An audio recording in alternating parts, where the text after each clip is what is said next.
Okay. All right. We are in my new apartment. The move went pretty smoothly. I'm still doing some unpacking, still getting my studio in order, but this is the new setup, and I am excited to be talking today about Sinners, the new Ryan Coogler, Michael B. Jordan movie. So yeah, let's get into it. Before I start, spoilers ahead for this movie, so if you haven't seen it, I recommend going to see it just on its own, but then also I will be spoiling a lot of this movie, so if you haven't seen it, don't go any further. But then when you do see it, come back and watch this video. All right, so I'm going to be spending a decent amount of time talking about Ryan Coogler's new film starring Michael B. Jordan, Sinners. This film also has an ensemble cast, and here's the thing. I'm torn about this movie. There's a lot to unpack here, but I think at its core, my confusion lies in how the film is constructed. But hold on, if you were thinking about turning this video off, I want to say that I am leaning positively, though I'm not entirely in lockstep with all of the praise that this movie has been receiving. It's a film that I'm still trying to come to terms with, as it's messy in ways that might actually be intentional. This might be a case where the disjointed nature of it isn't a flaw, but a feature. But we'll explore that.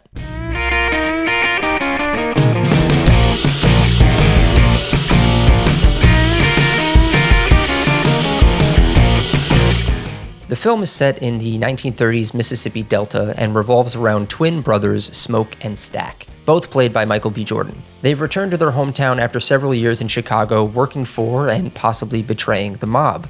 The brothers come back with the goal of opening a juke joint and hosting a grand opening. The entire film unfolds within a 24-hour period. The first half of the movie essentially serves as an introduction to the characters, setting up the core group that will play a role in the grand opening. Smoke and Stack recruit their cousin Sammy, aka Preacher Boy, the son of a pastor and an accomplished blues musician, their friend Delta Slim, a piano player, and Smoke's ex-lover along with Stack's ex-lover, played by Wunmi Masaku and Hailee Steinfeld respectively. And then things take a sharp turn. When we finally get to the grand opening, everything is vibing, the music is bumping, the energy is high, until a mysterious band shows up. It quickly becomes clear that these are vampires, and the night devolves into a standoff between the black community in the juke joint and the band of vampires outside, led by an Irish vampire played by Jack O'Connell. What follows is a night of horrors where our remaining survivors need to survive until sunrise. So let's talk positives first. Sinners blends genre in a way that I haven't seen before, especially when it comes to such specific genres that aren't often mixed. It's a historical, erotic, blues-infused musical vampire thriller. And yes, it works, even if it feels a little out there. On a technical level, the cinematography is stunning. The film was shot on IMAX film, and it's absolutely beautiful to watch. The performances are top-notch across the board, with Michael B. Jordan delivering possibly my favorite performance of his career so far. I was also really impressed by Miles Caton, who plays Sammy, or Preacher Boy.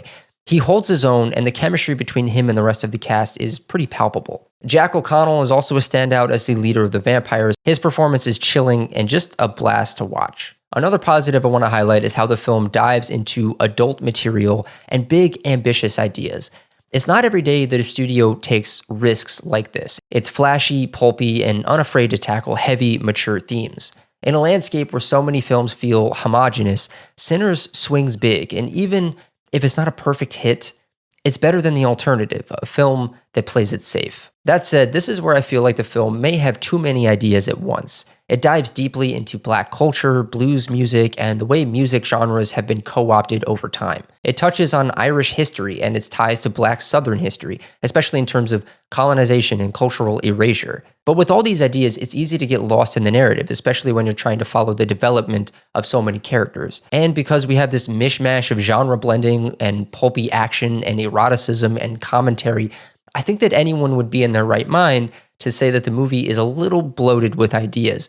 And I'm saying that as both a criticism and maybe as a positive, because once again, movies need to be taking big swings. And also, once again, when the alternative is things being spoon-fed to an audience, then I think that a bloated film is better than an incredibly surface-level film. But there is no denying that it could feel a little messy. When I first walked out of the theater, I wasn't entirely sold on the film as a whole, but after hearing other people's thoughts, reading interviews with Ryan Coogler, listening to discussions, it became clear to me that there's a lot going on beneath the surface. There are historical and racial nuances that I wasn't even aware of at the time when I saw the movie. This movie isn't just about vampires or the juke joint. It's about a deeper conversation about cultural appropriation and the complex intersections of race, history, and music. And in that sense, it's one of those films that will probably be dissected ad nauseum and studied for years to come. For that reason alone, it's deserving of attention. And I want to highlight a pretty key positive for me with this movie, which is a scene that I genuinely believe will go down as one of the best of the 2020s, possibly even the 21st century. It may be controversial for some, but there's this incredible sequence where Sammy is playing his music in the juke joint, and the scene is portrayed almost like a dream ballet, with Sammy playing his acoustic guitar and singing, and his music is so transcendent that it breaks the boundaries of time and space. It's like a siren song to the vampires and the non-vampires alike. It starts with him playing his acoustic guitar, and then out of nowhere, this funkadelic-looking guy steps into frame with an electric guitar. And the music shifts, and the camera moves around the room, revealing a collision of visual history of Black music, from blues to rock to metal, from record-scratching DJs to trap music and Bay Area hip-hop, alongside many other genres and visual clues. The visuals on screen and the audio become a tapestry of references to the history of Black culture and music. And this sequence is something that can only be translated through the medium of film. It's a perfect fusion of visuals and sound. The way that the camera moves, the music shifts, and the cultural references unfold creates a much larger narrative than what is being shown on screen. It's a blend of audio and visual storytelling that forms a picture so vast and layered, it couldn't exist in any other medium. It's something to be experienced, and something that might not make much sense on paper. If you're not familiar with the concept of a dream ballet or how something can be displayed poetically and visually in a film, you might feel a little confused. But hearing Ryan Coogler talk about it, it becomes clear it's one of those power of cinema moments. Only cinema could do this. When that scene played out, I sat up in my seat thinking, I'm witnessing something that people are going to be talking about for decades. It's in the same vein as the iconic tracking shot in Goodfellas or any other landmark moments in classic films.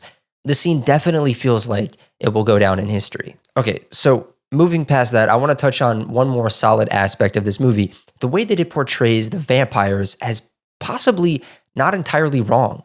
The Jack O'Connell character, who does most of the talking for the vampires, tries to convince the remaining survivors to assimilate. He presents it as a pitch that, in some ways, isn't a bad deal. We're talking about 1930s Mississippi in the South, a time and place marked by the horrific oppression of Black people. We all know the immense struggles they faced during this period and the long history that led to it.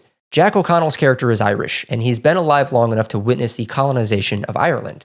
He understands the road that the Black community is now walking, and in his offer, he presents an opportunity to rise above the violence and pain inflicted by the white man and groups like the KKK. He offers a path that, for the characters, might feel tempting, an assimilation that's free from those evils. If I were in their shoes, I might even feel that pull. Why not join the mainstream society and live on as a vampire? The vampires, in a way, offer some semblance of a life. And the movie doesn't fully condemn the vampires, but rather portrays them as a natural obstacle to overcome, something that must be dealt with to preserve some sort of cultural identity.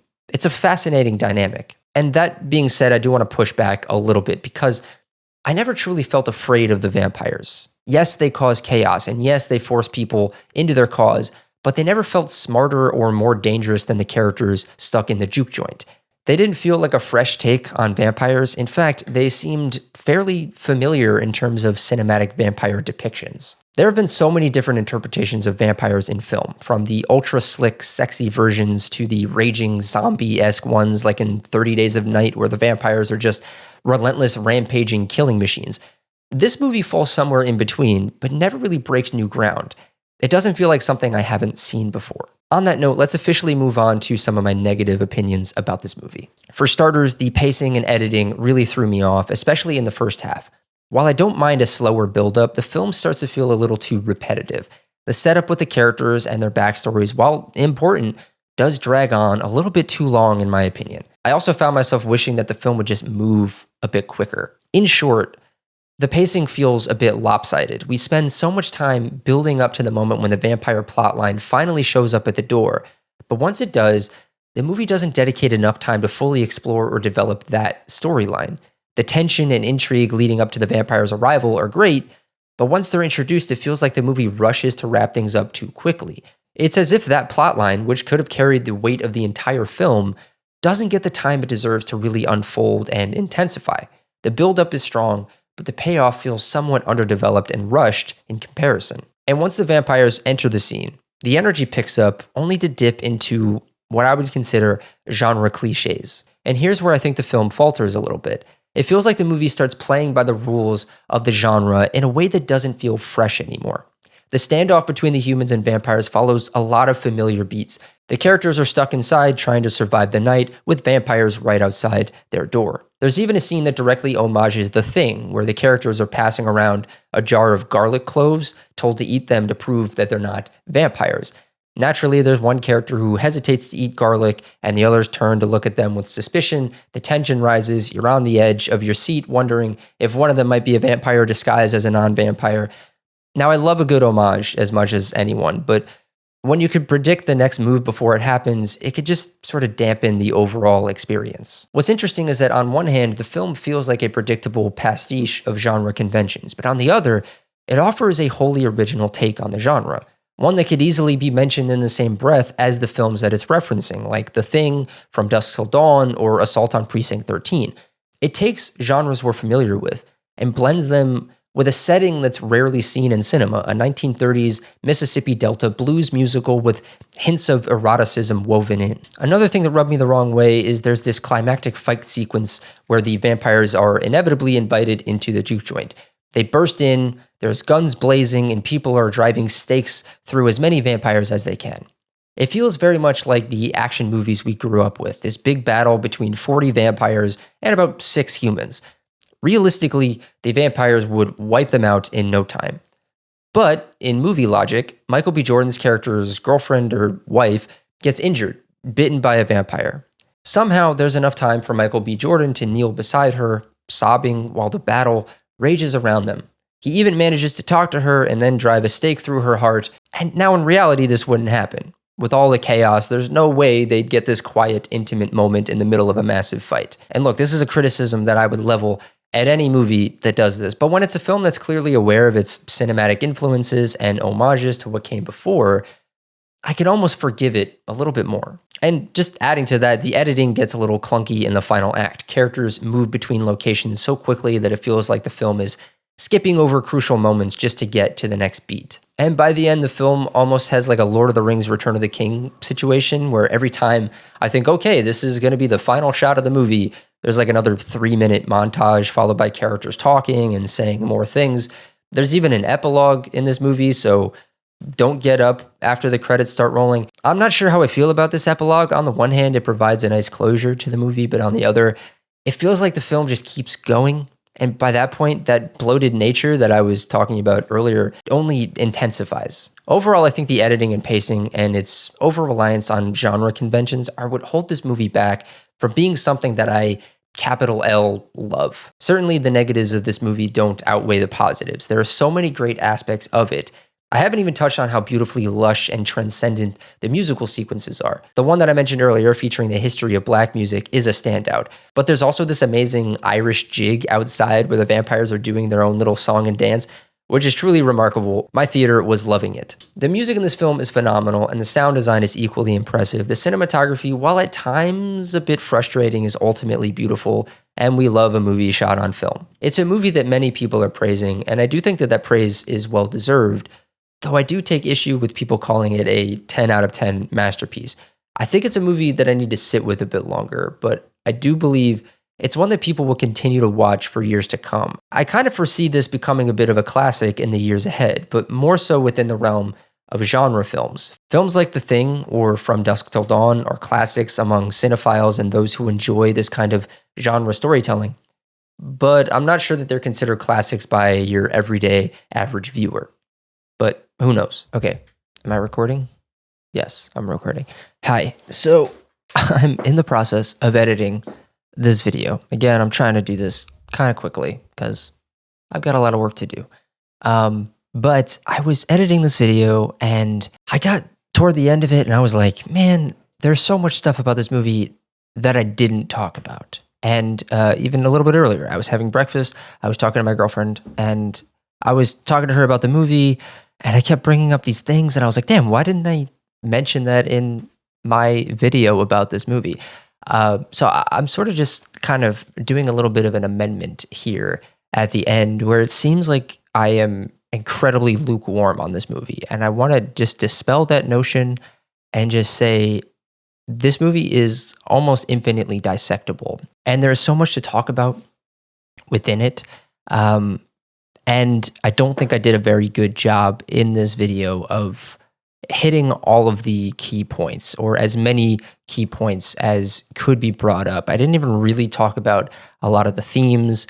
And, I hinted at it when I call the film bloated and saying that it's trying to say too much or that it's saying so much that it becomes almost mind-boggling how much there is to talk about this. And I don't really think I gave enough time to talk about how unique that is and how cool that is and how much I actually do like that aspect of this film. So I just wanted to come in here and say I know that there's a lot of things I didn't talk about in this video, and this movie almost requires a whole hour-long video to really break down much of it. And frankly, I don't have the time to do that right now. So I definitely like this movie more than I think this video is letting on. And yeah, I'm going to get back to editing and posting the video, but just wanted to throw that out there. And that about wraps it up. Those are my thoughts on Sinners. I had to put this video together kind of quickly, saw the movie last night. I'm still dealing with the move. A lot of unpacking still has to get done. This isn't the official look of my office, but things might shift around a little bit. But yeah, Sinners was a really, really good time at the movies and a really sort of refreshing time at the movies. It's really nice to get a nice R-rated adult horror with a lot of social commentary mixed in and a lot of dissection to be had. Ryan Coogler is part of this generation of filmmakers that is incredibly fascinating to me. I sort of lump him in with like your Ari Asters and your Damien Chazelle and your Safdie brothers and Greta Gerwig. I put her in this camp of younger filmmakers whose work I'm always excited to see. From the very first film of his that I saw, Fruitvale Station, which was a bit of a life-changing film for me, I have always been a day one Ryan Coogler supporter. And Sinners is definitely near the top of my list of his films, and I cannot wait to see what he does. And I really hope that he gets the opportunity to make more original content, because it was nice to see him do something that was outside the realm of a true story or something IP driven or something superhero driven. So I'm really excited to see what more he can do. But yeah, those are my thoughts on Sinners.